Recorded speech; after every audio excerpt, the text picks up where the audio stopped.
मेरा सवाल सर आपसे ये है कि हम किस तरह से ये समझ सकते हैं कि जी किसी भी पर्सन को अब किसी नफ्सियाती मौलिज के पास या साइकोलॉजिस्ट या साइकेट्रिस्ट के पास जाना चाहिए, और इसी के साथ ये भी बताइएगा कि कौन कौन से अवामिल हैं जो कि किसी भी पर्सन को इस नहज तक लेकर आते हैं कि उसको किसी साइकोलॉजिकल कंसल्टेंट के पास जाने की ज़रूरत पड़ती है।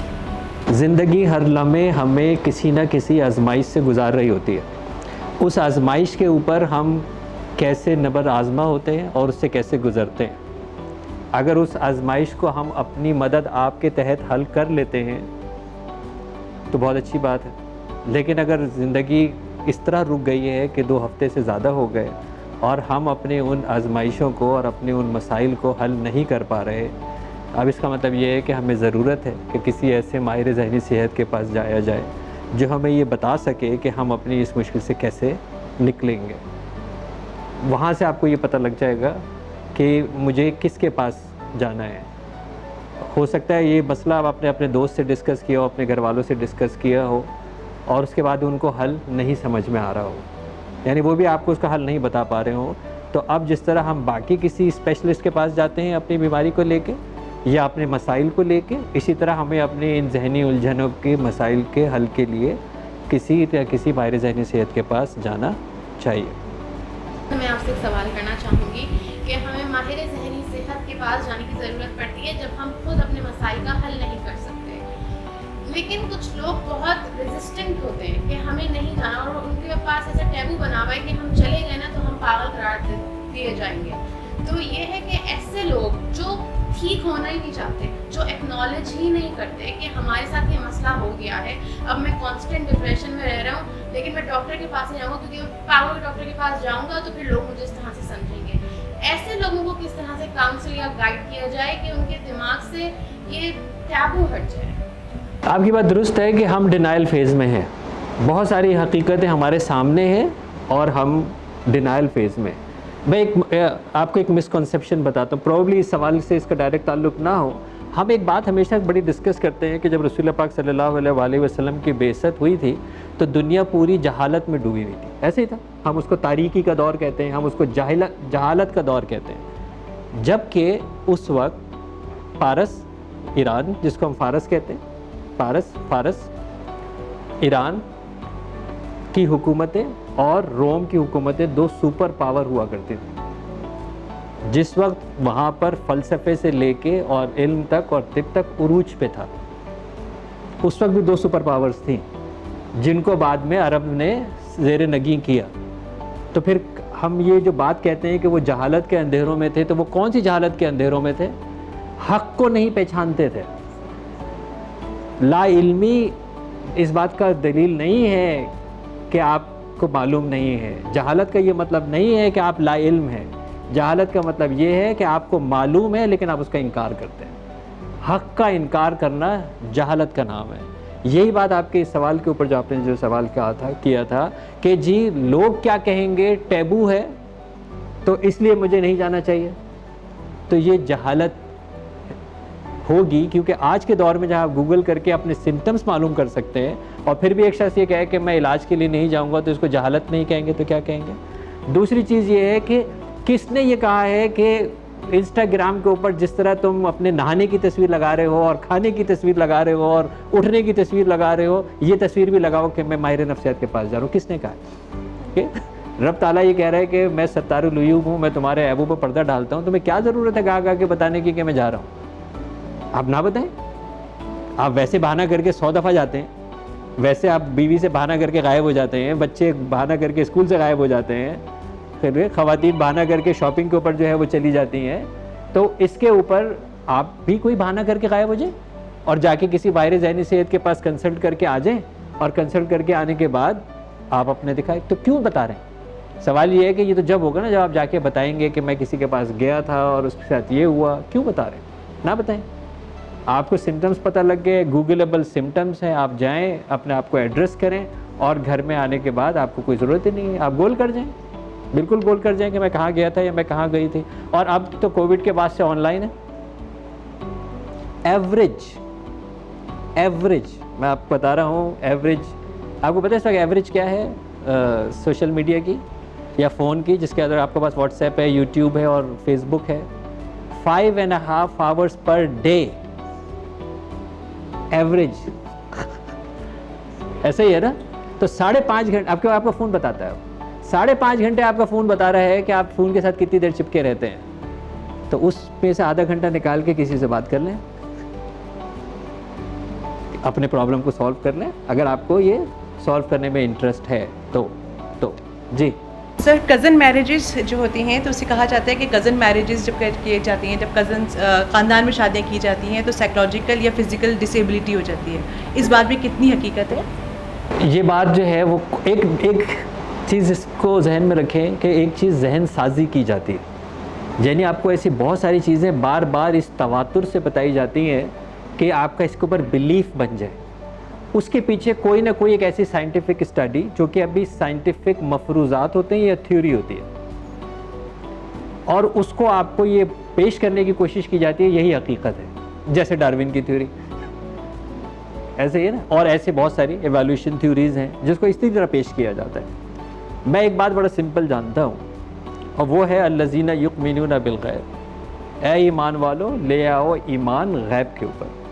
अच्छा, गैब का ये मतलब नहीं जो मैंने देखा नहीं, इसका मतलब है कि जिसको मेरी अकल नहीं जानती, एक ऐसी बात जो मेरी अकल नहीं जानती, मेरे अकल के लेवल अभी उस लेवल पर नहीं पहुंचा कि मैं अकली तौर के ऊपर उसको समझ जाऊं, लेकिन वो कुरान पाक के अंदर मौजूद है और वो रसूल के अमल में मौजूद है। तो इसका मतलब है कि अकल को वहाँ पे सरेंडर करना है, क्योंकि ये बात कुरान में आ गई है और अल्लाह के एक रसूल का अमल आ गया। तो जब ये आ गया तो अब जो तदब्बर होगा, तफक्कुर होगा, ताक़ुल होगा, अकल इस्तेमाल होगी, वो इसलिए होगी कि पहले तो मैं ईमान ले आया हूँ कि ये ऐसा ही है। अब अपनी जहन की वुसअतों को बढ़ाने के लिए ये मालूम करने की कोशिश कर रहा हूँ कि ये हुआ कैसे। अब मेरी खोज ये है कि मैं सितारों पे जाऊँगा कैसे। अल्लाह ने सितारों को इंसान के लिए तस्खीर कर दिया, ये बात मैंने मान ली कि ये कायनात मेरे लिए ही बनाई गई है और इसको मेरे लिए मुसक्कर कर दिया, इसमें मैं ईमान ले आया। अब मुझे ये फ़िक्र पड़ी है कि ये जो तस्खीर मेरे लिए हुई है ये हुई कैसे है और मैं इसको करूँगा कैसे। जब इस फ़िक्र के साथ मैं गया तो मैं चाँद पर भी पहुँच गया, मैं मरीख पे भी पहुँच गया, और मैं और भी आगे आने के चक्करों में हूँ, क्योंकि मैं पहले ईमान ले आया कि ये है हो गया है।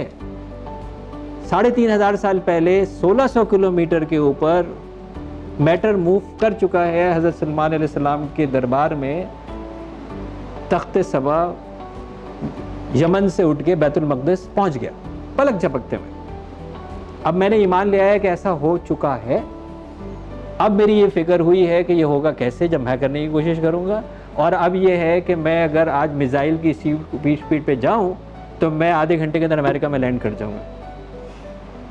तो इसका मतलब है कि आज वो मैटर जिसको मैं अब एक्सपीरियंस कर रहा हूँ ये हकीकत है, क्योंकि पहले हो चुकी थी। अब इसी बात के ऊपर जो आपका सवाल है, इसलिए मैंने इतनी बड़ी तहमीद बांधी है कज़न मैरिज। जब अल्लाह तब के रसूल सल्लल्लाहु अलैहि वसल्लम ने, जिनके बारे में रब ताला ये खुद कहता है कि वो अपनी मर्ज़ी से कुछ नहीं करते और अपनी मर्ज़ी से कुछ नहीं कहते, आपका अमल और आपका कौल रब की तरफ से आता है। और आपने जब खातून जन्नत सैयदा फ़ातिमा ज़हरा रज़ी अल्लाह ताला अन्हा दुख्तर नेक अख्तर का निकाह हज़रत अली से किया, जो कि कज़न थी, पॉइंट ख़त्म हो गया कि ये हो सकता है। अब यहाँ पॉइंट हो गया कि ये हो सकता है। अब मैं इसलिए इस कंट्रोवर्शियल का जवाब नहीं देना चाह रहा, जबकि मैं बिल्कुल अच्छी तरह जानता हूँ कि ये कहाँ से आया और ये क्यों आया, क्योंकि इसके अंदर फिर जो दूसरे रिलीजन्स के एडिशंस हुई हैं, जहाँ पे शादियों पे पाबंदी लगी है, बहुत कुछ हुआ है ना। तो इसलिए मैं ये बात यहाँ पे उस तफसीलात में नहीं जा रहा कि ये क्यों लाया गया और इसके पीछे क्या जो है वो हिकमत है और इसको क्यों प्रमोट किया जा रहा है। लेकिन मैं तो बड़ा सिंपल जानता हूँ, अल्लाह के रसूल का अमल मेरे लिए दलील आखिर है, पीरियड। साइंस लाख घुटने टेक ले, उसको चेंज नहीं कर सकती, उसको चेंज नहीं कर सकती। तो हम मुसलमानों को ये बात पता होना चाहिए कि ये इससे कोई डिजीज़ नहीं होने वाला। अब कुछ तरगीबात हैं, ये रिलीजन ने कंपलसरी नहीं किया कि आपने हर हाल में कज़न से ही करनी है, ये नहीं कहा, बल्कि तरगीब क्या है काले को गोरे पे, गोरे को काले पर, अरबी को अजमी पर, अजमी को अरबी के ऊपर कोई फौकियत नहीं। इसका मतलब है कि एक मुस्लिम उम्मा आपके लिए खुली है, उस पे तो हम अमल नहीं करते। अब आज आपके यहाँ किसी अच्छे शख्स का जो कि दीन पर भी हो, जिसकी दुनिया भी अच्छी हो, लेकिन सोमालिया के काले से आपके यहाँ कौन शादी करने के लिए तैयार है? क्योंकि उसका रंग काला है, ऐसे ही है ना, वो तो हम नहीं करने के लिए तैयार है। तो अब तो अल्लाह का शुक्र है कि एटलीस्ट वो लेवल ख़त्म हो गया कि जी सिंधी पंजाबी में, पंजाबी जो है पश्तून में, पश्तून बलोची में, और बाकी लोग मेमन जो है वो गैर मेमन, और इस तरह की शादियाँ होने लग गई हैं। ये इनकरेज करना था कि जब आप एक्सपेंड करोगे तो आप सोचें रिश्ते कितने आसान हो जाएंगे। आज हर घर में ये प्रॉब्लम है, रिश्ते नहीं हैं, हर घर में प्रॉब्लम, चाहे वो अमीर हो चाहे वो गरीब हो, क्योंकि आपने अपने आप को इतना सोकेट लिया कि वो कज़न ही ख़त्म हो गए, वो सारे बच्चे बच्चे ही ख़त्म हो गए। और ये भी अल्लाह का एहसान अजीम है कि हमारी वाली जो जनरेशन है वो 10 बच्चे पैदा नहीं करती। जो हमारे से पहले वाली जनरेशन को शायद ये ख्याल नहीं था कि बच्चे उतने ही पैदा करने चाहिए जितने तरबियत की जा सके। तो इसलिए कज़न मैरिज के अंदर बायोलॉजिकली कोई इशू नहीं है। फॉर श्योर अगर आपकी माशरत बढ़ाने के लिए आपको कुनबे एक्सपेंड करने चाहिए। कपल्स में एक्सेप्टेंस नहीं है, लाइक अगर बच्चों को लेके भी एक्सेप्टेंस नहीं है। एक पेरेंट को लगता है कि उन्हें स्ट्रिक्टली डील किया जाए तो वो डिसिप्लिन होंगे, दूसरे को लगता है कि उन्हें प्यार से डील किया जाए। उनकी आपस में कोई एक्सेप्टेंस नहीं है, बर्दाश्त नहीं है, जिसकी वजह से बच्चों की जो आउटग्रोथ है उस पर बहुत इफेक्ट आ रहा है। तो उसकी क्या वजह हो सकती है? हमारे मुल्क के अंदर अनफॉर्चुनेटली बच्चे हादसाती तौर पर पैदा होते हैं। कुछ बच्चे फुप्पी, चाची, सास और पड़ोसन अम्मा की भी कहने पर पैदा हो जाते हैं कि 1 साल हो गया अब तक कुछ नहीं हुआ, तो 2 साल हो गए तो अब तक कुछ नहीं हुआ। तो मियाँ बीवी पे इतना प्रेशर पड़ता है कि चाहे वो रेडी ना भी हों इमोशनली, फाइनेंशियली, एकेडमिकली, तो कहते हैं यार फिर ज़ाहिर इतना प्रेशर है तो बच्चा पैदा ही कर लेना चाहिए। तो हादसाती तौर पे जो बच्चे होते हैं वो इसी तरह के हादसे होते हैं जिस तरह की आप गुफ्तगू फरमा रहे हैं। बच्चों को प्लान करके दुनिया में लाना चाहिए, प्लान करके दुनिया में लाना चाहिए, कि यही हमारा हुक्म है दीन का भी, कि प्लान करें उसको।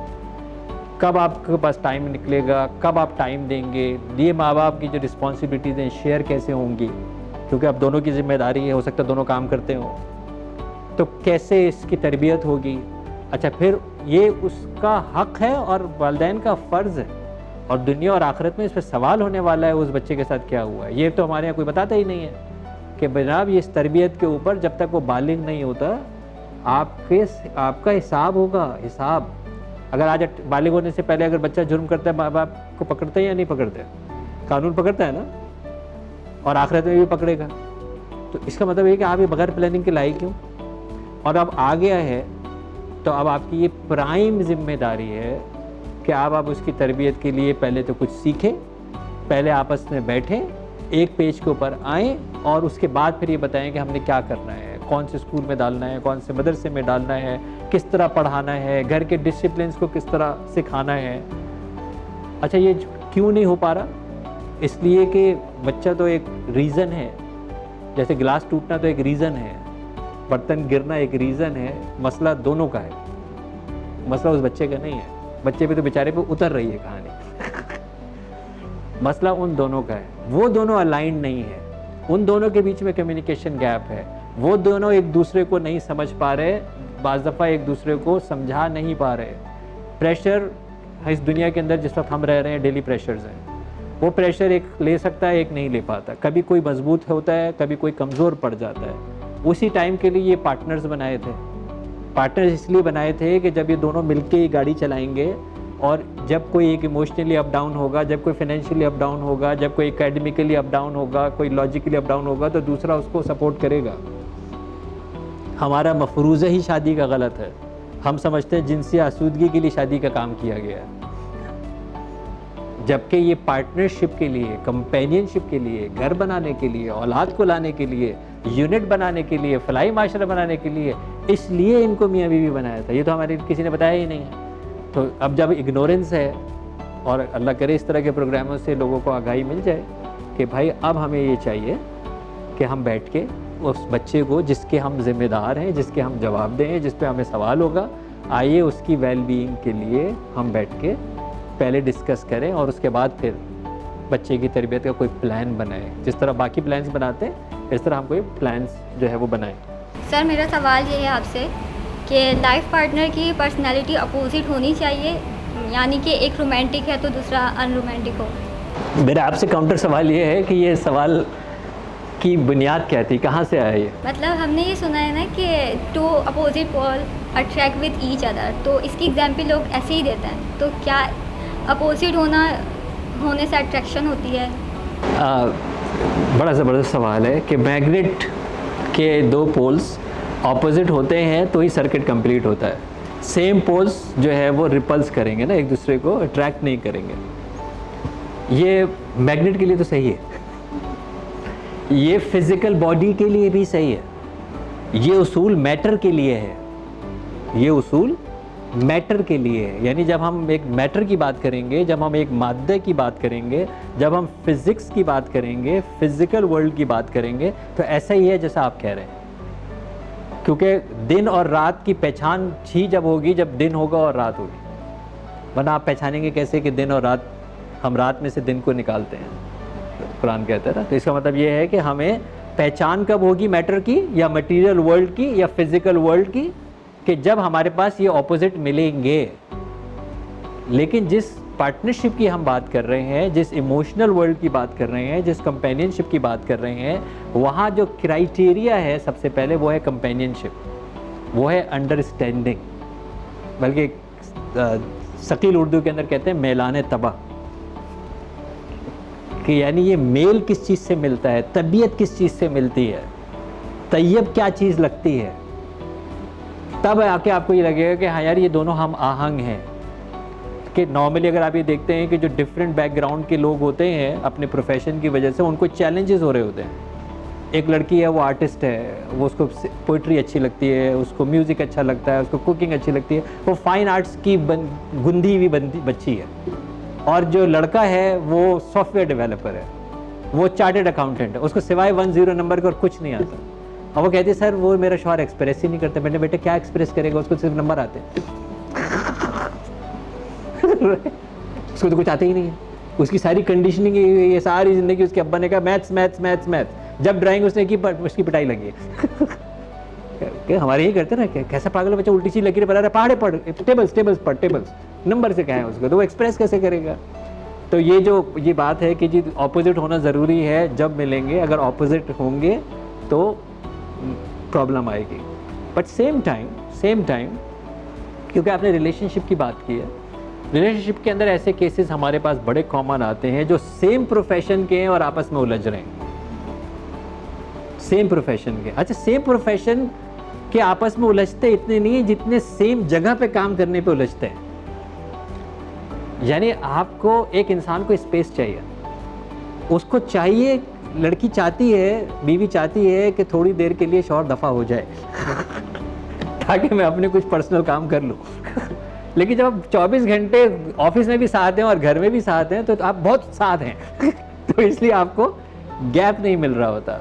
दूसरा, आप क्या चीज़ डिस्कस करेंगे जब दोनों को एक ही चीज़ आती है, तो नई चीज़ तो कोई डिस्कस करने के लिए है ही नहीं भाई। दिन में भी मतलब उन दोनों के लिए दिल कल मोहब्बत क्या होगी ना, वो तो दोनों सुबह दिल चीर के आते हैं। उनके एक लोथड़ा जिसके रोज दोनों कार्डियोलॉजिस्ट हैं, उनके लिए दिल क्या है कि इसको हम चीरते हैं तो उनके पास नया कुछ नहीं होता बात करने का।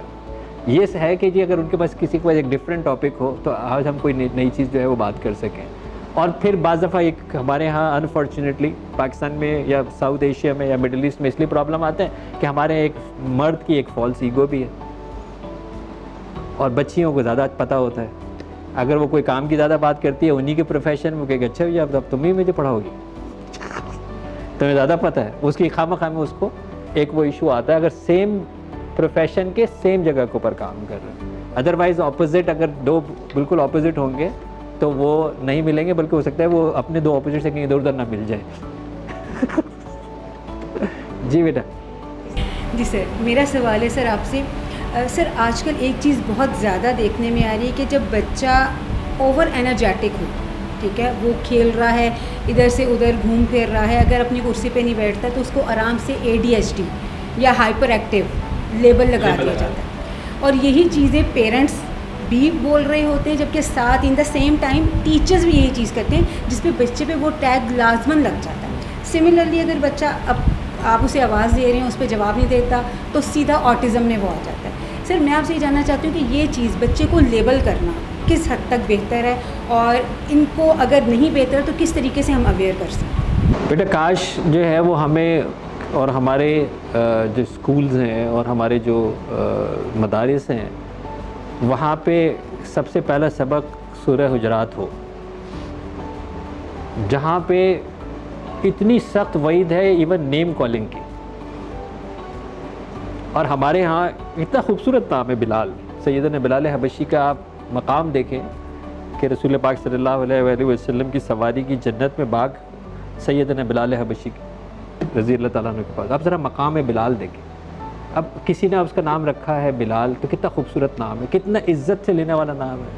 अब उसको बिल्लू और बिल्ला कह के पुकारते हैं विदाउट रियलाइजिंग कि ये प्यार है। ये प्यार नहीं है, ये तौहीन है, उस शख्सियत की तौहीन है जो का आपने उसको नाम दिया। नाम एक लेबल है ना। एक शख्सियत जो सबसे ज़्यादा नाम सुनती है वो अपना ही नाम होती है, वो उसका लेबल है, और हमने उसको क्या बिगाड़ा। तो ये हम लोगों को लेबल करना, बिगाड़ के लेबल करना, इसको हम बुरा नहीं समझते। इसी तरह गूगल के ये भी एक डिसएडवांटेज है कि वो गूगल की ज़बान में बात करना शुरू कर देते हैं 2-4 लफ्ज़ पढ़ के। यार आजकल तो पता है मैं बाइपोलर हो गया हूँ। मैंने कहा भाई तू कैसे बाइपोलर हो गया भाई? सुबह मेरा कुछ मूड होता है, शाम को मेरा कुछ मूड होता है, इसलिए मैं बाइपोलर हो गया क्योंकि मैंने गूगल में ये पढ़ लिया था। इसी तरह ये बहुत कॉमन है हमारे सेंटर के ऊपर, ट्रांसफॉर्मेशन इंटीग्रेटेड लर्निंग सेंटर के ऊपर ऐसे बहुत सारी माएँ आती है कि जी मेरा बच्चा बहुत एक्टिव है। तो मैंने कहा क्या करें? ये कोई रिमोट कंट्रोल है जिसके ऊपर स्टॉप का बटन दबता है? ये कोई रिमोट कंट्रोल है जिसके ऊपर पॉज का बटन दबता है? बच्चे के अंदर एनर्जी है तो आपको शुक्र अदा करना चाहिए कि मेरा बच्चा एक्टिव है। अल्लाह न करे अभी लेट जाए तो आपको रातें गुजारनी मुश्किल हो जाएंगी कि मेरा बच्चा हिल नहीं रहा, मेरा बच्चा खा नहीं रहा, मेरा बच्चा बोल नहीं रहा, मेरा बच्चा चल नहीं रहा। आपका बच्चा जो है वो किसी भी रीजंस की वजह से अगर एक्टिव है तो आपको खुश होना चाहिए। आपके लिए घर के अंदर वज़न कम करने का नुस्खा मिल गया आपको, उसके पीछे भागेंगी तो वज़न कम हो जाएगा आपका, आपको भागना पड़ेगा। लेकिन अगर बच्चा एक्टिव है तो आपने फ़ौरन उसको कहा कि ये हाइपर एक्टिव हो गया या डिसऑर्डर हो गया या ADD हो गया, ये ADHD हो गया। बच्चे बहुत स्मार्ट होते हैं, बाज़ दफ़ा वो आपकी बात नहीं सुनना चाहते जो आप कह रहे हैं, और हम बड़े सिलेक्टिव लिसनर्स होते हैं सब। आप भी यही होती हैं, जो आपको बात नहीं सुननी वो आपको नहीं आ रही, समझ में आ रही होती, वो सुनाई नहीं दे रही होती, और उसके जो आपके मतलब की इतनी सी बारीकी बात है आपको फ़ौरन सुनाई देती है। तो बच्चा एक शख्सियत लेके पैदा होता है, वो माइंडफुल होता है, वो बड़ा इनग्रेव्ड होता है, वो डब्बे से भी खेल रहा होता है तो इतना खोया हुआ होता है, और बाज़ दफ़ा आपकी बात नहीं सुनता और नहीं सुनना चाहता। या हो सकता है कि जिस लहजे में आप बात कर रहे हो उस लहजे में तो आपके घर का तोता और कबूतर भी सुनना नहीं चाहता और हम उसको फ़ौरन कह दें कि यार ये ऑटिस्टिक साइन है या इस तरह की कोई चीज़ें हैं। देखिए, जब भी हम कोई डिज़ीज़ की बात करें उसका हक सिर्फ़ और सिर्फ एक माहिर ज़हनी सेहत के पास है। उसके पास वो टूल्स हैं जिसकी वजह से वो असेस करके बता सकता है कि ये बच्चा ऑटिस्टिक है, ADD है, ADHD है, डिप्रेशन है, एंग्जाइटी है, बाइपोलर है, व्हाटसोएवर। ये टूल्स जो हैं ये सेल्फ हेल्प गूगलेबल नहीं है, इसके स्पेशलिस्ट मौजूद है। और आज के दौर में जहाँ 18 महीने के बच्चे की कंप्लीट असेसमेंट हो सकती है, उसका IQ, उसका EQ, उसका सोशल इंटेलिजेंस, उसके जो है वो मोटर मूवमेंट कर असेस की जा सकती है, तो फिर आपको अपने तुक्के लगा के और लेबल लगा के क्यों लगा रहे हैं? इसका नुकसान ये है कि जब आप लेबल लगाते हैं तो हम समझने लग जाते हैं कि ऐसा ही है। अथॉरिटी ने अगर कह दिया तो और भी मुश्किल हो जाती है ना। तो हमें लेबल्स लगाने से अपने ऊपर भी और अपने बच्चों पे भी लेबल लगाने से बचना चाहिए। जी सर, मेरा सवाल ये है कि हम अनट्रीटेड या अनडिज़ॉल्व ट्रॉमा किस तरह से हल कर सकते हैं, या हम किस तरह से एक ले पर्सन को इसकी तरफ हम गाइडेंस दे सकते हैं? देखिए, हम जब माँ के पेट में होते हैं, 4 महीने के होते हैं, फरिश्ता रूह फूंकता है, हमारा डेटा बनना शुरू होता है। जैसे जैसे हमारे सेंसेस डेवलप होने शुरू हो जाते हैं हमारा डेटा आना शुरू हो जाता है। उसमें से क्योंकि अक्ल नहीं बनी है, क्योंकि शऊर नहीं आया है, और अभी साइंस ये कहती है कि 14 से 18 साल तक के बच्चे का भी प्री फ्रंटल कॉर्टेक्स जो कि बेसिकली लॉजिक क्रिएट करता है वो बन रहा होता है। तो यू कैन इमेजिन 4 महीने माँ के पेट से लेके और 14 साल से 16 साल तक की एज तक कितना सारा डेटा होगा जो कि अनरिजॉल्व्ड होगा, कितना सारा डेटा होगा जो समझ ही नहीं आया होगा, क्योंकि शऊरी अभी भी नहीं आया। वो प्रोसेसर जिसने प्रोसेस करना है अभी वो बन रहा है। तो आप कैसे कह सकते हैं कि उसको ये बात समझ में आ गई होगी, सॉर्ट आउट हो गई होगी, अकल में आ गई होगी, उसको सही गलत सिया सफ़ेद का पता लग गया होगा, क्योंकि वो तो एक बन रहा है। कितना सारा डेटा होगा ना। अच्छा, अब जब ये अनरिजॉल्व डेटा इस लेवल का हो जाए कि इसके अंदर कोई ट्रॉमेटिक इवेंट अटैच हो गया, ट्रॉमा सेल्फ हेल्प से नहीं निकलता। ट्रॉमा जो है वो सेल्फ हेल्प से नहीं निकलता कि आप सेल्फ हेल्प से मैं अपना ट्रॉमा हील कर दूंगा। ट्रॉमा आप कैसे हील करेंगे? क्योंकि ट्रॉमा मोस्टली आपके अनकॉन्शियस में जाके स्टोर होता है और वो वहाँ से जाके आपको ट्रिगर दे रहा होता है और आपको रिग्रेस कर रहा होता है और आप उसी स्टेट के अंदर जा रहे होते हैं। तो एक शख्स अपने आप को अनकॉन्शियसली कैसे ट्रीट करेगा कॉन्शियसली? ऐसा ही है कि यार मेरे दिल में दर्द हो रहा था तो मैं, आपको पता है मैं कितना मशहूर कार्डियक सर्जन हूँ, एक वाल तो मैं अपना खुद ही डाल लेता हूँ। नहीं डाल सकता ना, क्योंकि उसके लिए एनेस्थीसिया चाहिए इसलिए उसको अनकॉन्शियस होना जरूरी है। ऐसे ही है ना। तो इधर भी क्योंकि प्रॉब्लम अनकॉन्शियस का है तो आपको किसी थेरेपिस्ट के पास जाना होगा, आपको एक माहिर ज़हनी सेहत के पास जाना होगा, आपको किसी रिग्रेशन थेरेपिस्ट के पास जाना होगा। वो आपके इस ट्रॉमे को जो है वो निकालेगा। और ऑलवेज कोई बीमारी हो, चाहे वो रूहानी हो, चाहे वो ज़हनी हो, चाहे वो जिस्मानी हो, ऑलवेज अर्लियर द बेटर। जितनी जल्दी आप एड्रेस करेंगे उतना कम नुकसान होगा, उतनी जल्दी आप रिकवर करेंगे। जितने आप देर लगाएंगे ऑब्वियसली उतना कंपाउंड हो चुका होगा। तो ट्रॉमा की हीलिंग सेल्फ नहीं होती। Trauma is not surface exercise, trauma you need someone to deal with it. मेरा सवाल ये है कि आजकल जो सबसे ज़्यादा हमारे पास क्लिनिक में केसेस हैं वो ऑटिज़म के हैं। जितने मैंने लोगों से बात की उनका पहला सवाल होता है कि ऑटिज़म एज के साथ बेहतर हो जाएगा। मतलब अगर अभी बच्चा 4-5 साल का है, इसके इतने सीवियर सिम्टम्स हैं, तो जैसे जैसे उसकी उम्र बढ़ेगी तो क्या वो एज के साथ ऑटिज़म बेहतर होगा या बच्चे का बिहेवियर बेहतर होगा या इसकी प्रोग्नोसिस क्या है? देखिए, जब हम ऑटिज़म की बात करते हैं तो हम ये देखते हैं कि जो भी हमने ASD जो है वो हमने डायग्नोज किया है उसकी कौन सी फंक्शनिंग्स हैं जो मुतासिर होगी। उसके बगैर आप उसको नहीं बिठा सकते। और उसकी माँ वो आप 19 घंटे वो जंप कर सकता है और उसकी माँ थक गई, चूर हो गई और वो उसको मेडिसिन नहीं खिला रही, जबकि उसके पीडियाट्रिक साइकेट्रिस्ट ने मेडिसिन प्रिस्क्राइब की हुई है। और उसके मैंने कहा बेटा आप पढ़ी लिखी हैं, अमेरिका में रहती हैं, मेडिसिन भी आपकी फ्री है, क्यों नहीं खिला रहे? उनके बाप ने मना कर रखा है। इसने कौन सा सही होना है जो उसको मेडिसिन खिला रहा है? अब इसको जहालत नहीं कहेंगे, इसको अबू जहल की औलाद नहीं कहेंगे तो और क्या कहेंगे? जबकि फादर भी एक पढ़े लिखे शख्स, मदर भी एक पढ़ी लिखी शख्स, उसकी असेसमेंट भी हो गई। आप फर्स्ट वर्ल्ड जैसे कंट्री में अमेरिका में आप रहते हैं, आपके पास मेडिसिन भी आपके पास फ्री मिली और आप बच्चे को नहीं दे रहे। इसको कौन सा सही होना है जिसको मेडिसिन दे? अब इसको जहालत नहीं कहेंगे तो क्या कहेंगे? तो इसी तरह जब आपका थेरेपिस्ट आपको एक पूरा प्लान देता है, इंडिविजुअलाइज एजुकेशन लर्निंग प्लान बना के देता है, आपको समझाता है कि जी ये चीज़ें कंटिन्यू रखनी है, गैप्स ना करें। अगर इस बच्चे को 2 दफ़ा स्पीच के लिए आना है, 2 दफ़ा फिजियो के लिए आना है, 2 दफ़ा किसी ऑक्यूपेशन थेरेपी के लिए आना है, कोई ABA के लिए आना है, तो प्लीज़ आप उसकी छुट्टी ना कराएं, उसको गैप ना दें। ये तरजीह है। अगर आप तरजीहात में रखेंगे, हमने ऑटिस्टिक बच्चों को सरप्राइज करते हुए देखा है, हमने ऑटिस्टिक एडल्ट्स को सरप्राइज करते हुए देखा है, दे आर सुपर जीनियस। लेकिन मैंने हमेशा जो देखा है ना इन बच्चों के पीछे 99% मैंने उनके पीछे उनकी माँ देखी है। अ डेडिकेटेड माँ जिसको ये धुन थी कि मुझे टॉलरेंस 0 भी नहीं रखनी है, ये मेरी प्रायोरिटी है। उनके बच्चों को, उनके बच्चों, बल्कि एक बड़ी स्टोरी में आप इसे नाम नहीं ले सकता अपने पेशेंट से। एक और बताइए जो है वो उसने मुझे कल बताया, उस बच्ची ने एक तकरीब के अंदर कहने लगी कि सर मेरा बच्चा जो है जो पहले बोल नहीं सकता था, दुआए कुनूत याद हो गई। और उसने कहा इसके बाप को भी नहीं आती है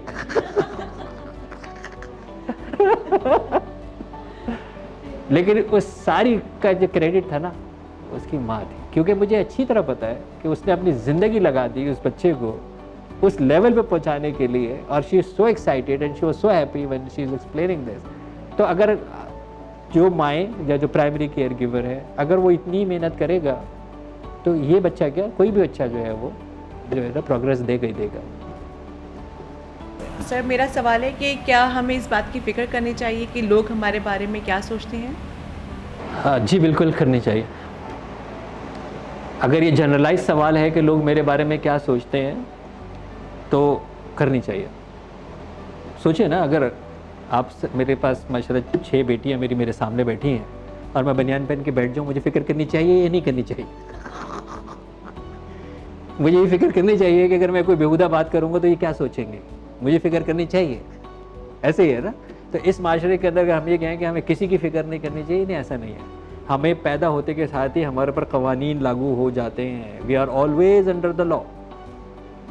हमारे ऊपर आखिरत का कानून और हमारे पास दुनिया का कानून लागू होता है। तो इसलिए मेरे कौल और अमल के अंदर मेरी ये फ़िक्र होनी चाहिए कि लोग क्या कहेंगे, ठीक है, लोग क्या कहेंगे। दूसरी चीज़ ये है कि अब मैं इसका एक दूसरा एक्सट्रीम लेके जाता हूँ, जो कि प्रोबेबली आपका सवाल है, कि बहुत सारे वो लोग हैं कि जिनका कोई ताल्लुक़ नहीं है लेकिन वो बोलने में बहुत इंटरेस्टेड है। उनका कोई ताल्लुक़ नहीं है, वो राय देने में बहुत इंटरेस्टेड है, ठीक है। उन्होंने कभी अपनी तरफ नहीं देखा कि वो कितने 100 पाउंड के हैं, लेकिन वो वज़न घटाने की तरकीब आपको बताने पे मुसिर है, ठीक है। उन्होंने अपने जो है वो स्किन की हालत को नहीं देखा, लेकिन वो आपको डर्मा की प्रोडक्ट ज़रूर बताने में इंटरेस्टेड है कि आप बेसन से यूँ मुँह धोएं और तेल यूँ लगाएं तो आप यूँ हो जाएंगे। कुछ जगह भाई तो ये खुद भी कर लो। अच्छा, हमारे मुल्क में एक मसला ये है कि हम कहते हैं सबसे राय लेनी चाहिए, जबकि ऐसा नहीं है, ठीक है। फिर वो ऑब्वियसली दीन की रॉन्ग मिस इंटरप्रिटेशन में अमर शूरा बहना हूँ, और तुम्हें चाहिए कि तुम मशवरा किया करो। किससे? अहले राय से मशवरा किया करो। घुटने की तकलीफ आँख के डॉक्टर से मत पूछा करो, घुटने के ही डॉक्टर से पूछा करो, क्योंकि वो अहले राय है। जब आप बगैर किसी से पूछते हैं तो वो ज़ाहिर। अच्छा, ये भी कंपलसरी है कि अगर किसी ने हमारे लिए बेइज्जती का मकाम हो जाएगा कि अगर कोई मुझसे सवाल पूछे और मैं कहूँ मुझे नहीं आता, इसका मतलब मुझे बताना भी ज़रूरी है ना भाई। ऑब्वियसली आप इतने बड़े हैं, आपको पता ही नहीं है भाई, मुझे नहीं पता। लेकिन दूसरा ये नहीं सोच रहा है, उसका कह रहा है यार इसने ज़्यादा पूछा है तो मेरी तो बेइज्जती नहीं हो जाएगी, तो कुछ ना कुछ बताना ही है, तो गलत सलत ही बता दे। ये सोचे बगैर कि वो मुझे अथॉरिटी समझता है, वो मुझे अथॉरिटी समझती है, तो वो तो इसको लिटरली लेगी ना, फिर उसके साथ बेचारी के साथ क्या होगा। तो हमें अपनी अक्ल इस्तेमाल करना चाहिए। एक भी होता है ना सुनो सबकी, मैं कह रहा हूँ आपके पास इतना फालतू टाइम है कि सबकी सुन रहे हैं। सिर्फ उसकी सुने जो कि अहले राय है, जो कि सब्जेक्ट स्पेशलिस्ट है, जो कि फील्ड स्पेशलिस्ट है। अगर वो ऐसी बात कहता है तो मुझे तवज्जो देनी चाहिए। वाकई हो सकता है कि वो मुझे उभारने के लिए, मुझे बेहतर करने के लिए मुझे बहुत अच्छी टिप्स दे सकता है कि मुझे ड्रेसिंग कैसे करनी चाहिए, मुझे बाल कैसे बनाने चाहिए, मुझे प्रेजेंटेशन कैसे करनी चाहिए, मेरा तलफ़्फ़ुज़ कैसे होना चाहिए, मुझे बिल्कुल उसकी सुननी चाहिए। लेकिन जिस शख्स को खुद अपना नहीं पता और वो मुझे राय दे रहा है और उस राय को मैं अपने ऊपर अप्लाई कर रहा हूँ, मुझे उसको रिजेक्ट करना चाहिए, ठीक है, मुझे रिजेक्ट करना चाहिए। तो अहले राय की बात को कबूल करें, जो अहल नहीं है उसकी बात को रिजेक्ट करें। सर आजकल जो एग्रेशन है वो बहुत ज़्यादा एक हॉट टॉपिक बना हुआ है, स्पेशली बच्चों के अंदर, बॉयज़ के अंदर। तो 5 to 11 के अंदर जो एग्रेशन है बॉयज़ के अंदर, उसके क्या रीज़न्स हो सकते हैं? 5 से 11 साल के बच्चों का जो एग्रेसिव बिहेवियर आ रहा है, और पर्टिकुलरली आपने जो बच्चों के बारे में कहा है, राइट, उसके पहला रीज़न है खुराक, शुगर। हर चीज़ में शुगर, एक्सेसिव शुगर। एक कोला में 16 चमचे चीनी के, और वो तो पता नहीं कितनी पीता है। इसी तरह कैंडीज़, इसी तरह जो भी बाज़ार में चीज़ें उनकी मिल रही हैं, हाई शुगर। उन बच्चों का क्या कसूर है? उन्होंने माँ का दूध तो पिया ही नहीं है क्योंकि वो फीका होता है।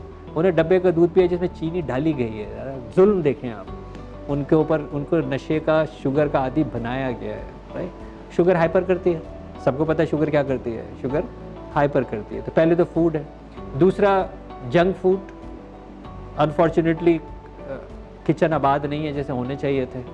माइक्रोवेवेबल प्रोडक्ट और घर में चीज़ें मंगाई जा रही हैं, जंक मंगाया जा रहा है। अगेन वो भी क्या कर रहा है, स्टार्च, शुगर। ऐसे ही ना पागलों की तरह कह रहे हैं यार कुछ नहीं खाता, मैं इसको आलू खिलाती रहती हूँ। मैंने कहा जी आलू खिलाती रहती हूँ, उस आलू में है क्या? Carbohydrate, sugar sugar sugar sugar, भूख बन रहा है ना वो। तो फूड। दूसरी चीज़ है एक्सपोजर। क्या देखता है वो? कार्टून। इतने फ़ख्र से मुझे बता रही है खातून कि पता नहीं कितने महीने का उनका बच्चा, कह रहे यूट्यूब डाउनलोड करके अपनी मर्ज़ी से देख लेता है। मैंने कहा इस पर तो शर्म आनी चाहिए आप, इसमें कौन सी फ़ख्र की बात है कि अनप्रोटेक्टेड चीज़ और वो स्क्रीन टाइम इतना देख रहा है। और कार्टून बेसिकली क्या करता है, repetition of the screen which only basically make you hyper. तीसरी चीज़ शोर का लेवल। हम लोग सब चीख के बात कर रहे हैं, इसी चीख के बात कर रहे हैं कि शोर इतना है बाहर, रिक्शे का, मोटरसाइकिलों का, गाड़ियों का। जो शोर का लेवल है वो हमारे यहाँ अलार्मिंग तौर के ऊपर हो चुका है, तो हमें चीख के बात करनी पड़ रही है। तो जब हल्की बात होती है, समझ नहीं आती, तो हम जोर के बोलते हैं और फिर हमें लगता है कि ये हाइपर एक्टिविटी हो गई, ये गुस्सा आ रहा है। चौथी चीज़, because of this genetically modified food, बच्चों के अंदर बलूगत बहुत जल्दी आ रही है। अभी 8 साल की बच्ची स्पॉटिंग कर शुरू हो जाती है। सोचें उसके हार्मोनल चेंज शुरू हो चुके हैं, उस बच्चे के अंदर ज़हनी और जिस्मानी बलूगत बहुत जल्दी आ रही है। 11 साल का बच्चा इज़ एडल्ट, वो इतनी चीज़ें आपको सरप्राइज़ कर देगा, आपको भी नहीं पता होगी, वो इतनी चीज़ें उसके पास एक्सेस आ गई हैं। अच्छा, अब अगेन बोतल छोटी है, पानी ज़्यादा डालेंगे तो क्या होगा, स्पिल। वो क्या हो रहा है, स्पिल हो रहा है, स्पिल ओवर हो रहा है। वो अपनी बात आपको एक्सप्लेन करना चाह रहा है जो आपको समझ में नहीं आ रही, तो आप कहते हैं एग्रेसिव हो गया, आप कह रहे हैं बदतमीज़ हो गया। ठीक है, वो अंदर एक ऐसा है, अगर मेरे पास है ना इस स्टेज में है, और आप कह रहे हैं ये पानी ठहर क्यों नहीं रहा, ताकि मैं इसमें कुछ मिला लूँ, ऐसे ही है ना। यानी कुछ आप जब घर कोई खाना वगैरह बनाते हैं, जिस वक्त कोई चीज़ उबल रही है उस वक्त आप कोई डालते हैं उसके अंदर मसाला, उबलते हुए तो नहीं डालते हैं ना, उबलने का वेट करते हैं ना। तो अभी उबल रहे हैं, तो इसलिए बातें नहीं समझ में आ रही, तो हम ये कह रहे हैं कि ये एग्रेसिव हो गए ना। ऑब्वियसली सीखना पड़ेगा कि इन बच्चों को कैसे समझें, और उसका बेहतरीन तरीका है असेसमेंट। अगर आपको अपने बच्चे के लर्निंग मैकेनिज्म समझ में आ जाएं तो फिर आप बच्चों को ज़्यादा आसानी से समझा सकते हैं। जी सर, मेरा सवाल है, क्या तवज्जो की कमी का एहसास एक ज़हनी बीमारी है? इंसान की बुनियादी ज़रूरियात में से है अटेंशन, अप्रिसिएशन, एक्नॉलेजमेंट, मेरी अहमियत का एहसास। मैं चाहता हूँ कि मुझे जाना जाए, मैं चाहता हूँ कि मुझे पहचाना जाए, मैं चाहता हूँ मुझ पे तवज्जो दी जाए, और जब नहीं होगी तो मैं इसको हासिल करने की कोशिश करूँगा। एक बच्चा, बड़ा कॉमन होगा, बच्चा गिलास तोड़ के माँ का थप्पड़ खाने के लिए तैयार है सिर्फ इसलिए कि उसको टेंशन मिल जाए। 3 दफ़ा उसने बोला इधर देखो, आप देखने के लिए तैयार नहीं, उसने गिलास उठाया, रख दो, फिर उसने अम्मी, उसने उठाया, फेंक दिया, गिरा, टूटा, माँ आई, थप्पड़ खाया, लेकिन उसको क्या चाहिए थी, वो मिल गई, वो मिल गई उसको। अब अटेंशन मेरी बुनियादी नीड्स हैं, मेरी ज़रूरियात है। मर जाऊंगा ना अगर कोई मुझे देखेगा नहीं, मेरी सुनेगा नहीं, मेरी कोई अहमियत नहीं होगी, मेरे इस दुनिया के अंदर कोई वजूद नहीं होगा, मेरा कोई इदराक नहीं होगा, तो मैं कैसे सर्वाइव करूंगा। अब इसको हासिल करने के मस्बत और मनफी तरीके हैं। तो अगर मैं इस तरह की हरकतों को ऊपर कंडीशन हो गया, जैसे मैंने बच्चे की बताई है कि गिलास तोड़ूंगा, नुकसान करूंगा, थप्पड़ खाऊंगा, लेकिन हर हाल में मैं अब तवज्जो हासिल करूंगा, तो ये बीमारी होगी। मैं जानबूझ के नेगेटिव चीज़ फैलाऊंगा, अपने बारे में फैलाऊंगा। जो अच्छा असल में है ना, हमें जो कुछ पढ़ाया गया ना, वो भी अल्लाह गरी के रहमत करे उन लोगों को जिन्होंने हमें बर्बाद किया, कि क्या कहते हैं वो, मेरी उर्दू इतनी अच्छी नहीं है, क्या बदनाम नहीं होंगे, नहीं, क्या नाम, हाँ बताइए, ये पढ़ाने की चीज़ थी, ये पढ़ाने की चीज़ थी। देखो अथॉरिटी अगर ये बोलेगी तो बच्चा क्या करेगा या बच्ची क्या करेगी, जो आजकल आप सोशल मीडिया पे देख ही रहे हैं, टिकटॉक से लेके, और जो फूल हरकतें कर रहे हैं, वो इसलिए कि बदनाम किस लिए हो रहे हैं कि क्या हो जाए, नाम हो जाए। तवज्जो चाहिए ना, लाइक्स बढ़ाने हैं, फॉलोअर्स बढ़ाने हैं, फॉलोइंग, ऐसे ही है ना। तो बदनाम होने के लिए तैयार हो गया, क्योंकि सुना यही था, और यही सुना था यार, बड़े, हमने तो बड़ों से यही सुना था, बड़ों ने इतनी बेफजूल की बात कही थी। तो दिस इज़, अगर ये मस्बत तरीके से है तो ये नीड है, और अगर ये इस तरह कंडीशन हो गया है तो फिर फॉर श्योर ये मर्ज है। जी सवाल है कि आजकल जो देखने में आ रहा है कि बच्चियां हमारी जो ग्रोइंग एज में है, अराउंड अगर मैं देखूं तो 10 ऑनवर्ड, वो नॉन कंप्लाइंस, बात ना मानना, बड़ों को रिस्पेक्ट ना देना। जबकि अगर अब से कुछ सालों पहले देखा जाए तो बच्चियां डर जाती थी, भाई जो था वो डोमिनेंट हो जाता था, बच्चियां जवाब मतलब रिटेलिएट नहीं करती थी। आज सर ऐसा क्या हुआ कि एक तो बच्चियां नॉन कंप्लाइंस एटीट्यूड में, सेकेंडली वो पहले से ज़्यादा डिप्रेस्ड हैं, मतलब वो शेयर नहीं करना चाहती, बहुत ऐसे कंसर्न्स हमारे पास आते हैं। सर मेरा सवाल जो बेसिक है वो ये कि अगर ऐसे बच्चे हम अपनी फैमिली में देखें या अपनी सराउंडिंग में बहुत क्लोज इंटरेक्शन में देखें तो हमें उनके लिए क्या करना चाहिए? पहले तो काबिल मुबारकबाद है वो बच्चियाँ कि बिलाखिर बोली तो सही। ये जुल्म है ना, ये कहाँ कि जो चीज़ बेटी के लिए सही नहीं है वो बेटे के लिए सही है। ये कौन सी तरबियत का हिस्सा था कि बेटा अगर बकवास भी करे तो सही है लेकिन बेटी को नहीं करना चाहिए क्योंकि ये किसी और जगह जाएगी। बेटा अगर बाहर बदतमीज़ी करके आता है किसी के साथ तो वो हीरो कहलाता है, वो मर्दानगी कहलाता है, और बेटी ने अगर किसी से बात भी कर ली तो उसकी किरदार कशी होती है। ये जहालत थी ना, ये कब सही था? ना ये पहले सही था ना ये आज सही होगा। कि आपको अपने बच्चों को इक्वल ट्रीट करना होगा, हर हाल में इक्वल ट्रीट करना होगा। दूसरी बात ये जिस एज की आपने बात की है ये उसकी बलूगत की एज शुरू हो गई है। वो जो हार्मोनिक सिस्टम इस वक्त चेंज हो रहा है, इतना इंतशार है उस बच्ची के अंदर कि उसके हार्मोन साइकिल डिस्टर्ब है, सारे के सारे उसके हार्मोन साइकिल डिस्टर्ब है। बच्चियां कमज़ोर हैं बिकॉज ऑफ दिस फूड, वो कमज़ोर हैं।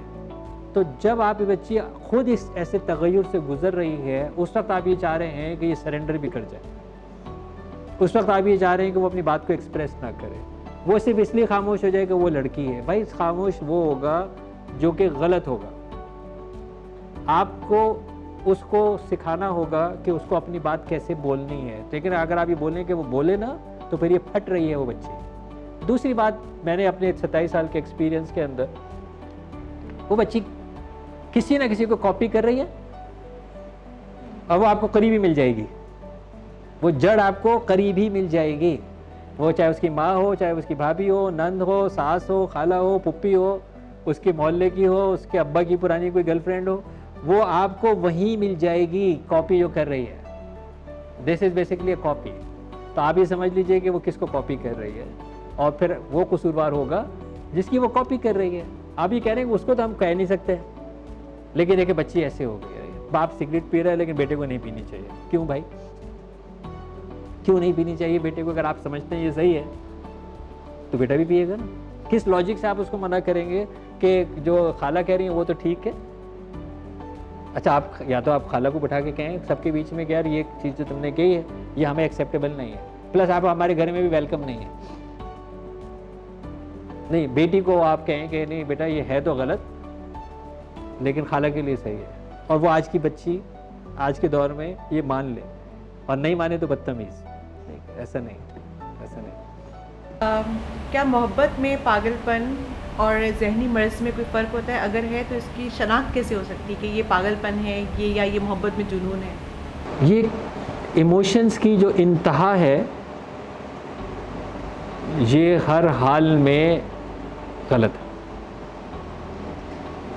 किसी भी चीज़ की इंतहा एतदाल से बढ़ना हलाकत है।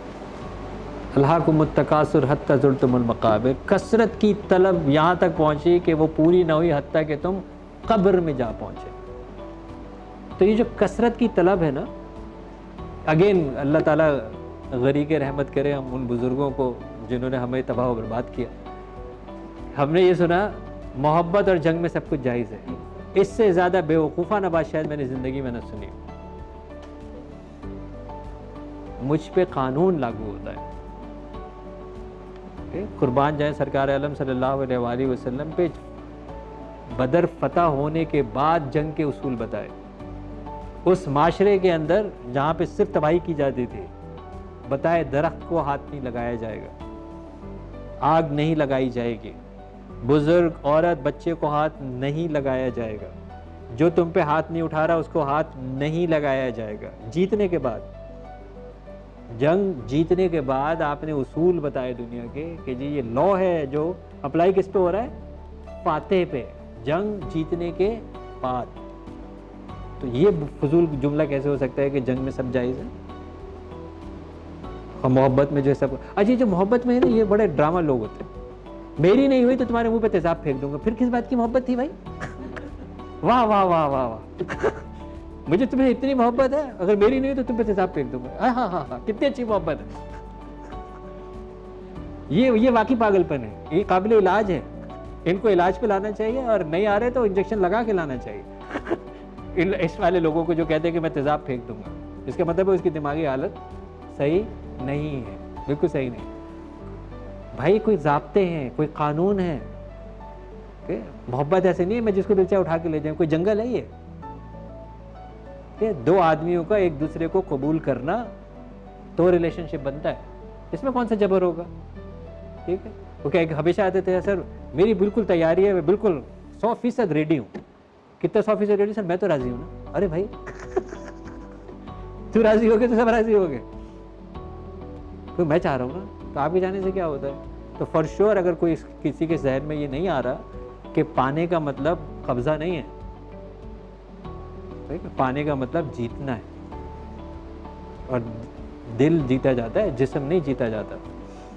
दिल जीतना है ना, तो वो ऐसा बेवकूफ़ी की बात नहीं करेगा। ये वाकई जो इस तरह के लोग होते हैं ना, इमोशनल हाइट और इमोशनल डाउन, ये बस फिल्मों, अच्छा फिल्मों का भी बड़ा कसूर है। फिल्मों में आपको पता है विलन को क्यों आइडियलाइज किया जाता है हीरो के मुकाबले में। फिल्मों में विलन को आइडियलाइज किया जाता है। अगर आप लोग साइकोलॉजी पढ़ते हो तो आप देखें विलन को आइडियलाइज किया जाता है। आप किसी बच्चे से पूछे क्या बनना चाहेगा, विलन। क्यों बनना चाहता है विलन? जो उसको चाहिए वो ले लेता है, हीरो तो गाना ही गाता रह जाता है और आखिर में वो किसी और के साथ चली जाती है, और वो गाना गा रहा होता है देवदास बन के। तो विलन को जो चाहिए तो वो ले जाता है। तो उसने कहा जो मुझे चाहिए वो मुझे मिलेगा तो मैं विलन बनूं ना, और वो विलन को प्रोजेक्ट करते हैं ना। तो ये जो सवाल है ये विलन प्रोजेक्शन साइकोलॉजी है, ये विलन साइकोलॉजी है कि यार पागलपन है, जुनून है, फलाना है, दिमाग का है। वो इसीलिए कि बस मुझे चाहिए, मुझे जो है वो चाहिए उस पर। जी सर, इसी से मुताल्लिक एक सवाल, जैसे जो मेरे हम उम्र लोग हैं वो अक्सर जो डिप्रेशन में या मसले में वो इस तरह से कि माँ बाप जो है पसंद की शादी के लिए नहीं मानते।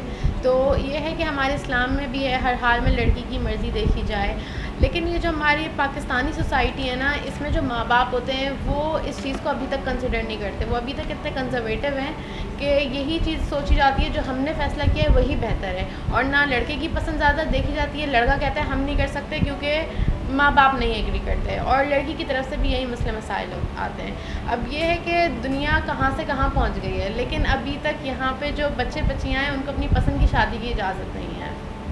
एक है हतमी कानून, दीन एक हतमी कानून देता है आपको, और फिर उसके साथ कुछ तरगीब भी देता है।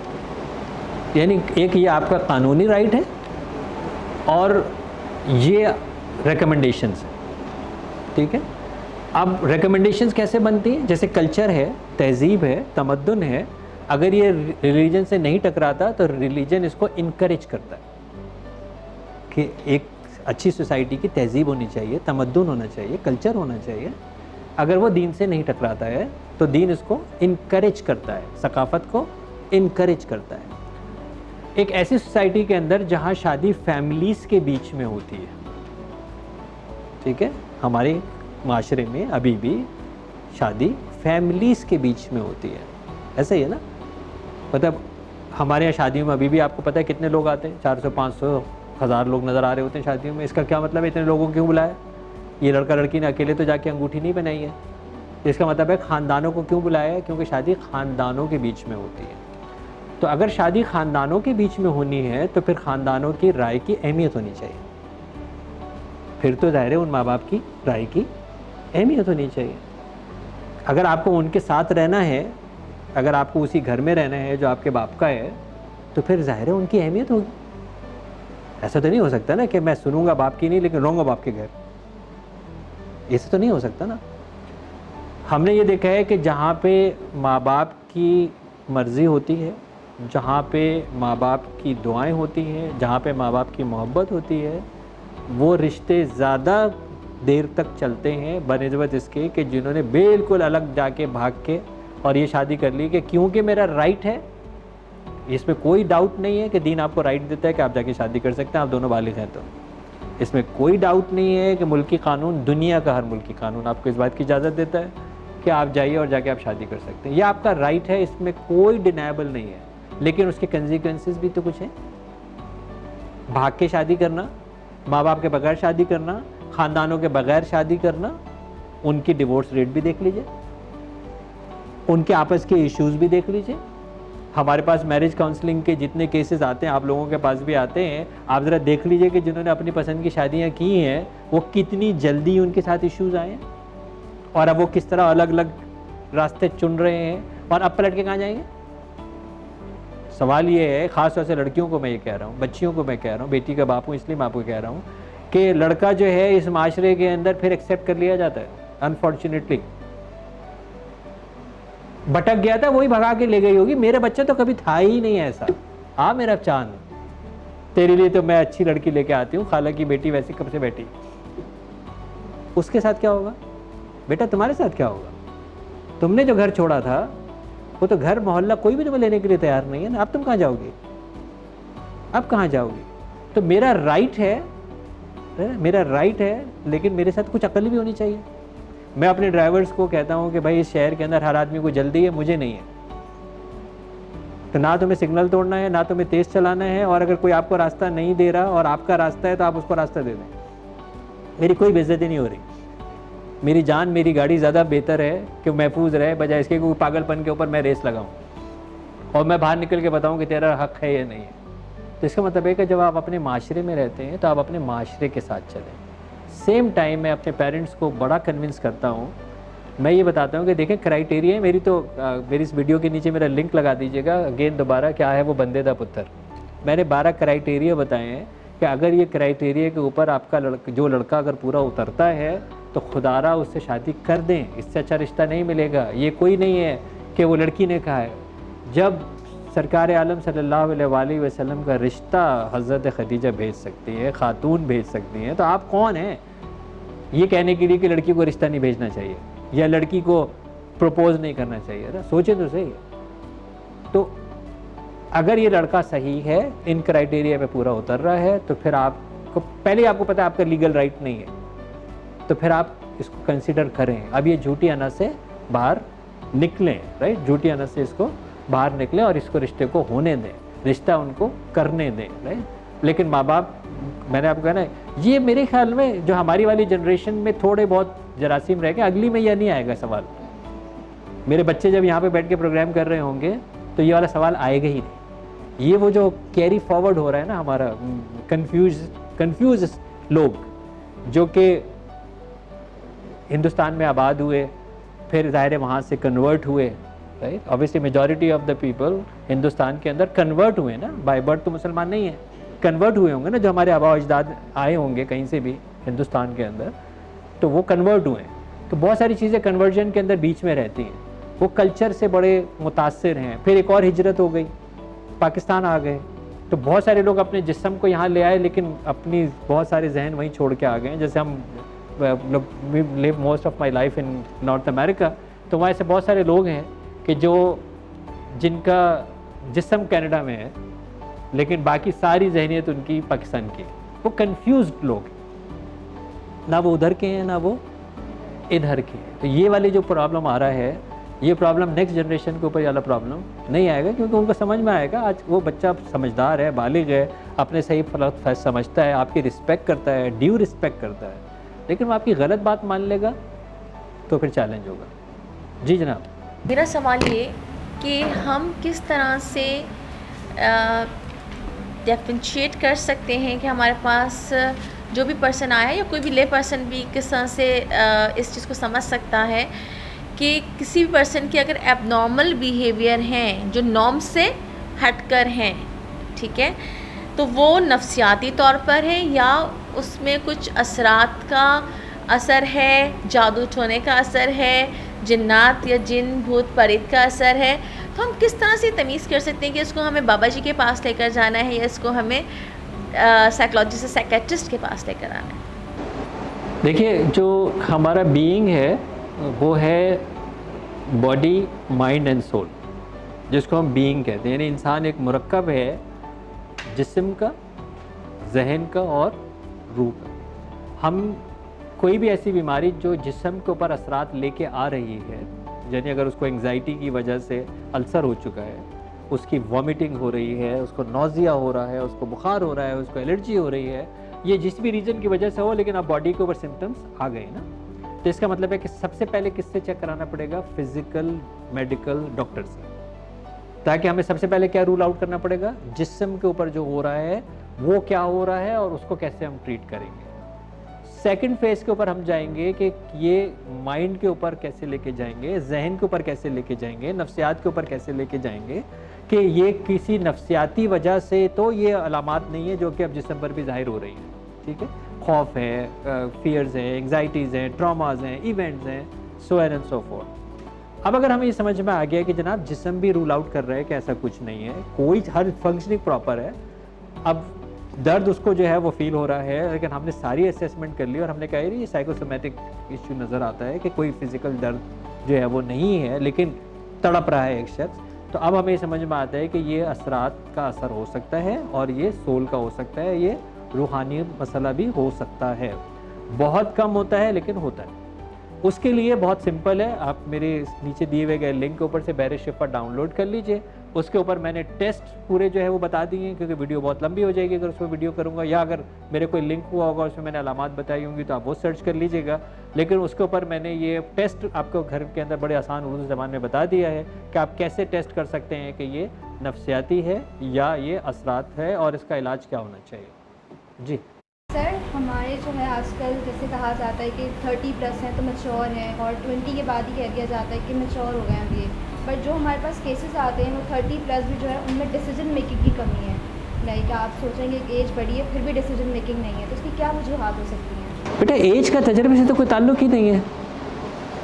ये भी एक हमारे यहाँ बड़ा मतलब जो है वो फुकदान है समझने का। फॉर एग्ज़ाम्पल अगर अल्लाह तबारक व तआला मेरे वालिद को गरीक रहमत करे, उन्होंने जो हिजरत की वो एक हिजरत थी और वो थी इंडिया से पाकिस्तान, और उसके बाद ज़िंदगी के बिल्कुल अवाखिर के अंदर मेरे साथ वो हज करने के लिए गए। एक दफ़ा मैं उनको कनाडा ले गया खुद, तो उनकी जो टोटल अगर ट्रैवलिंग है तो वो तो बहुत लिमिटेड है, ऐसा ही है ना।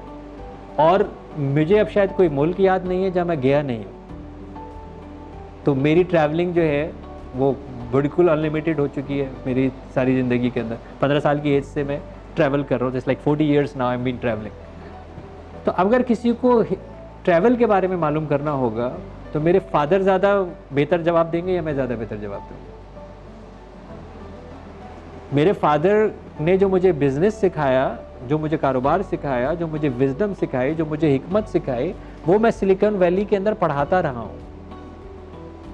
और बड़े फ़ख्र से मैंने अपनी किताब सक्सेस ब्लूप्रिंट के अंदर ही लिखा कि वो एक्सट्रैक्ट जो मैं आप लोगों को पढ़ा रहा हूँ ये मैंने अपने फादर से सीखे जो कभी ज़िंदगी में स्कूल नहीं गए।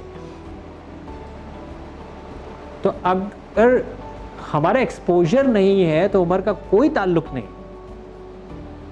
अगर उसने 20 साल के अंदर उसका इतना एक्सपोजर है तो इसका मतलब उसका तजर्बा है, उसके पास नॉलेज है, उसके पास मालूमात है। अगर 9 साल की बच्ची माइक्रोसॉफ्ट सर्टिफाइड इंजीनियर बन सकती है तो आप उसको 29 साल के किसी बंदे से कैसे कंपेयर कर सके, क्योंकि उसकी उम्र ज़्यादा है। ऐसा ही है ना। हज़रत उसामा बिन ज़ैद, गुलाम इब्ने गुलाम, काफ़िला निकलता है सिपह सलार का, और सिपह सलार घोड़े पे होता है और खलीफा वक्त बाग पकड़ के उनको सरहद तक पहुंचाता है। ये है इस्लामी कानून। सिपह सलार जो है वो घोड़े पे होगा क्योंकि इस्लामी फ़ौज जा रही है, और खलीफा वक्त बाग पकड़ के सिपह सलार के घोड़े की सरहद तक लेके जाएगा।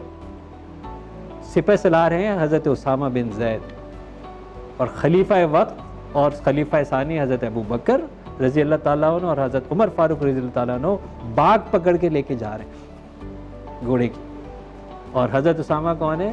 हज़रत ज़ैद के बेटे। और हज़रत ज़ैद कौन है? अल्लाह के रसूल के लेपालक बेटे, यानी अल्लाह के रसूल के मुँह बोले पोते। गुलाम इब्ने गुलाम सिपह सलार। और कौन से जरीउल कदर हस्तियां बाग पकड़ के घोड़ा चला रही हैं? हज़रत अबू बकर सिद्दीक रज़ी अल्लाह ताला अन्हु खलीफा वक्त और हज़रत उमर फारूक खलीफा सानी। ये है क्राइटेरिया कि जो इल्म रखता है, जो तजर्बा रखता है, जो एक्सपोजर रखता है, उसकी सुनी जाएगी। इसलिए नहीं सुनी जाएगी, एहतराम में कॉम्प्रोमाइज़ नहीं होगा, एहतराम अपनी जगह होगा। उनको ऊंची जगह पे बिठाना चाहिए, उनको बड़ी जगह पे बिठाना चाहिए, आपको नीचे ही बैठना चाहिए उनके आगे। आप बड़े नहीं हो गए हैं, लेकिन अब तजर्बा आपको उनसे ज़्यादा है, इसलिए आपकी राय आपकी सुनी जाएगी, उनकी नहीं सुनी जाएगी, क्योंकि तजर्बा आपको ज़्यादा है। इसलिए उम्र हो गई हो तो तजर्बा हो गया, इसका कोई ताल्लुक नहीं है। अब इतनी बात समझ में आ जानी चाहिए खैर हम लोगों को। जी जनाब, नेक्स्ट। सर मेरा ये सवाल है, क्या हर मसले का हल मौत है? मतलब मर जाना ही बेहतरीन हल है। लास्ट टाइम मैं एक रक्शे में जा रही थी, तो मुझे रक्शे वाले अंकल ने कहा कि मतलब महंगाई इतनी हो गई है कि एक ही दफ़ा पैसा खर्च करके मर जाएं। तो मैंने उनसे कहा कि पैसा खर्च करके मरेंगे, मरना भी तो इतना महंगा है। तो उन्होंने बोला नहीं, बस अब मेरी मतलब ख्वाहिश है कि मैं मर जाऊँ। तो क्या हर मसले का हल मौत है? बेटा बड़ा दुख काबिल तकलीफ़ सवाल है कि इस वक्त हम महंगाई के बोझ में और हालात के बोझ में इस हद तक नाउमीद हो चुके हैं कि हमें ये लगता है कि हमारी ज़िंदगी ख़त्म हो जानी चाहिए। जब हम ये सुसाइडल थाट्स की बात करते हैं और सुसाइडल आइडिएशंस की बात करते हैं या सुसाइड अटैम्प्ट्स की बात करते हैं, ये वही लोग होते हैं जिनको कल नज़र नहीं आता। यानी वो इतने ज़िंदगी उनकी इतनी अंधेरी हो चुकी है कि उनको कल नज़र नहीं आता। यानी ये नाउमीदी, हेल्पलेसनेस, होपलेसनेस की वो इंतहा है कि बंदा ये समझता है कि जी किसी के मौत हराम है, अपनी जान लेना हराम है, ख़ुदकुशी हराम है, लेकिन इससे ज़्यादा क्या तकलीफ़ होगी जितनी अब मैं गुज़र रहा हूँ। घर पालना, बच्चों को पालना, बच्चे ज़ाहिर उनको तो नहीं पता कि क्या हो रहा है, उनको खुराक चाहिए। और अगर एक मेहनत कश अगर अपने बच्चों के लिए सारा दिन मेहनत, और वो मेहनत करना भी चाह रहा है ना, एक तो बहुत सारे वो लोग हैं जो हटारा में जो काम ही नहीं करना चाहते, लेकिन जो काम करना भी चाह रहा है और जो काम कर भी रहा है और उस काम करने के बाद भी उसको इतने मीन्स नहीं मिलते कि वो अपने घर में जाके वो चूल्हा जला सके, जिसकी वजह से उसके बच्चों को कम से कम ज़िंदगी बचाने का खाना मिल सके, तो उसके मुँह से ये वाले जो है वो जो अगर सवाल निकल रहे हैं, तो ये सिर्फ हुक्मरानों के ऊपर नहीं आता, ये उन सब पे आता है मुझ समेत जो बोल भी रहे हैं और जो सुन भी रहे हैं। क्योंकि अगर एक शख्स जिसके घर के अंदर मेहनत करने के बावजूद, एक मेहनत कश जिसके घर में मेहनत करने के बावजूद भी इतना आटा नहीं है कि वो अपने बच्चों के हसरत भरे आंखों के सवालों के जवाब दे सके, और आपके घर में फ्रिज है जिसमें वो खाना रखा हुआ है जो अभी आपने खाना नहीं है और वो कल और परसों का है, तो ये सवाल आपसे होगा। उसकी मौत का सवाल भी आपसे होगा, उसकी खुदकुशी का भी सवाल आपसे होगा कि आप कैसे वो खाना अपने घर में रख के बैठे हुए थे। आपके सामने सिसकता हुआ शख्स इसलिए अपनी जान हार गया कि वो अपने बच्चों को खाना नहीं खिला सका, और आप खाना रख के अपने घर में बैठे हुए थे और वो सड़ गया क्योंकि लाइट नहीं थी, लेकिन आपने ये जहमत नहीं की कि यार ये खाना मैं किसी भूखे तक पहुंचा दूं, ये खाना मैं किसी गरीब तक पहुंचा दूं। उसकी मौत के ज़िम्मेदार आप होंगे, मैं होऊंगा, हम सब होंगे। जिस दिन ये सवाल माशरे के अंदर आ जाएगा ना, उस दिन एटलीस्ट भूख से कोई नहीं मरेगा। उस दिन भूख की वजह से कोई ये नहीं कर रहा होगा कि यार मेरे पास खाना नहीं था इसलिए मैंने ये काम किया, कि मैं कैसे मैं उन बच्चों को जवाब दूं कि रोटी कैसे मिलेगी, रोटी आई है नहीं आई है। तो ये बड़ा अलार्मिंग सिचुएशन है आजकल के दौर के अंदर, पर्टिकुलरली जब हमारा एक ख़ास तौर से मुल्क पाकिस्तान एक इकनॉमिक टर्मोइल से गुज़र रहा है। और लेकिन उसके बावजूद भी आप देख लें तकसीम का फ़र्क है, आज भी किसी के पास ज़्यादा है और किसी के पास कम है। जिसके पास ज़रूरत से ज़्यादा है वो थोड़ा सा निकाल दे, थोड़ा सा निकाल दे, ठीक है। और आसपास आप देखेंगे तो आपको ऐसे बहुत सारे मौके मिल जाएंगे कि जहाँ पे आप ये चीज़ जो है वो कर सकते हैं। मौत किसी भी सूरत हल नहीं, मौत किसी भी सूरत हल नहीं है। अगर अल्लाह ने मुझे सांस दिया है तो इसका मतलब है रब मुझे जीना चाहता है, जब मुझे जीना रखना चाहता है, मुझे ज़िंदा रखना चाहता है। मुझे ज़िंदगी के लिए मेहनत करनी है, मुझे मौत के लिए मेहनत नहीं करनी है। सवाल अब आपसे ना सब्सटेंस रिलेटेड एक है कि सर अगर एक कपल में हस्बैंड जो है वो नार्सिसिस्ट मतलब खुद पसंदी भी रखता है प्लस वो अल्कोहलिक भी है, तो सर ऐसी वाइफ को या ऐसी जो पार्टनर है उसको आप क्या मतलब सजेस्ट करेंगे कि how to deal with him? क्योंकि आप भी समझ सकते हैं कि वो अपने आप में एक परेशानी में लगातार है कि वो इस तरह के पर्सन को कैसे डील करेगी। एक तो वो नार्सिसिस्ट भी है प्लस सब्सटेंस में भी है, तो सर इसको हम कैसे उनको हम मतलब वो बता सकते हैं कि इनके साथ कैसे डील करें? देखिए, नशा एक आदत है, नशा आदत है। नशा किसी भी स्टेज के ऊपर छुड़ाया जा सकता है अगर उसका तरीके से इलाज किया जा सके, अगर उसका प्रॉपर इलाज किया जा सके। नशा ज़रूरी नहीं है कि किरदार की ही ख़राबी हो, नशा मूड की ख़राबी है, इट्स अ मूड डिसऑर्डर। जब हम डिस्को डिजीज़ को आइडेंटिफाई करते हैं तो ये कैरेक्टर का इशू नहीं है, ये मूड का इशू है। मेरी अपनी तालीम के अंदर, जो मैंने अमेरिका के अंदर इसको बहुत अप्लाई किया, कि ये सही नीड का गलत जवाब था। जिस वक्त बंदा नशे के ऊपर गया उस वक्त जो उसकी नीड थी वो सही थी। जैसे मैंने किसी प्रोग्राम के अंदर जो है ये कहा था कि अटेंशन, एप्रिसिएशन, एक्नॉलेजमेंट ये मेरी नीड है। मैंने तरीका हो सकता है गलत इस्तेमाल कर लिया उसको हासिल करने के लिए। तो इसी तरह इस नशे की जो नीड थी उस पर्टिकुलर स्टेट के अंदर, चाहे वो अप्रिसिएशन थी, अटेंशन थी, पीयर प्रेशर था, सेल्फ कॉन्फिडेंस था, सेल्फ इमेज था, परफॉर्मेंस एग्जाइटी थी, कुछ भी था, मैंने जवाब गलत चूज़ किया, मैंने ऑप्शन गलत चूज़ किया। और फिर जब मैं उस ट्रैप में आया तो ये मेरी हैबिट बन गई। माँ के पेट से कोई टुनकी पैदा नहीं होता, कोई सिगरेट पीता हुआ पैदा नहीं होता, कोई अल्कोहल पीता हुआ पैदा नहीं होता। मैंने क्या किया, ये आदत अपनाई और अब वो आदत इस पे पहुंच गई जिसकी तरफ अब ये ऑलमोस्ट डिसऑर्डर की तरफ हम चले गए। अल्कोहल वर्स्ट और टफेस्ट नशा है छुड़वाना। लोग हीरोइन कहते हैं और कोकेन कहते हैं, अल्कोहल वर्स्ट है। हमारे RTMS के अंदर जो ट्रांसक्रेनियल मैग्नेटिक स्टिमुलेशन, जिसने अब स्मोकिंग सेसेशन और दूसरे के प्रोटोकॉल्स FDA ने अप्रूव कर दिए हैं, उसके अंदर अल्कोहल का रिवर्स है, रिवर्स यानी जिस प्रोटोकॉल्स के अंदर ब्रेन के जिस साइड के ऊपर लो पल्स दी जाती है उस पर अल्कोहल वाले को हाई पल्स दी जाती है, क्योंकि ये ब्रेन केमिस्ट्री पूरी ख़राब कर देता है, पूरी डैमेज जो है वो कर देता है। तो एक तो ये कि इनको इलाज की ज़रूरत है और प्राइमरी केयर गिवर की सपोर्ट डेफिनेटली। आप अगर वो खुद से राज़ी हो जाता है तो बहुत अच्छी बात है, अदरवाइज़ तो फिर ज़बरदस्ती लेके जाना पड़ेगा। लेकिन इलाज जो है वो मौजूद है। एक आदमी अगर टुन बैठा हुआ है और आप उसको लाख नसीहतें कर रहे हैं, उससे कोई फ़ायदा नहीं होगा, कोई फ़ायदा नहीं होगा। और मैं खुदारा उन वालिदैन से ये कह रहा हूँ कि अगर आपका बच्चा नशा करता है और आप उसको इलाज के बगैर उससे शादी कर रहे हैं, ठीक है, मुझे नहीं पता कि गुनाह और सवाब का मेयार रब ताला का क्या होगा, लेकिन तालिब इल्माना हैसियत से कह रहा हूँ, इससे बड़ा जुल्म कोई नहीं होगा, इससे बड़ा जुल्म कोई नहीं होगा कि आप एक ज़हनी मरीज़ जो कि नशे के अंदर है, जिसको ये नहीं पता कि वो क्या कर सकता है, और आप उसकी किसी की ज़िंदगी इसलिए बर्बाद कर दें कि ये सही हो जाएगा। इसलिए मेरे पास बहुत सारे ऐसे लोग आते हैं जब ये डिस्कस कर रहे होते हैं कि रिश्ता आया, डॉक्टर साहब बताएं सही है या नहीं है।